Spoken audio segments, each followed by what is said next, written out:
Hello, in this video I want to show you how to add another user, household member or a kid to Amazon Kindle Touch 11. To do this, we'll need to click on the three dots in the top right corner of our screen and go to the settings.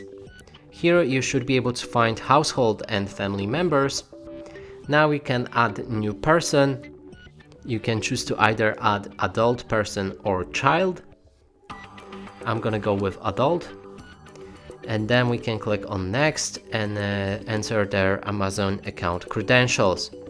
Now let's go back and try to add the child.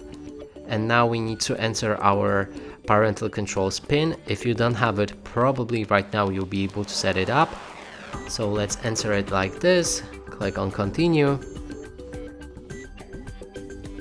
And now we can name our profile and change the date of birth.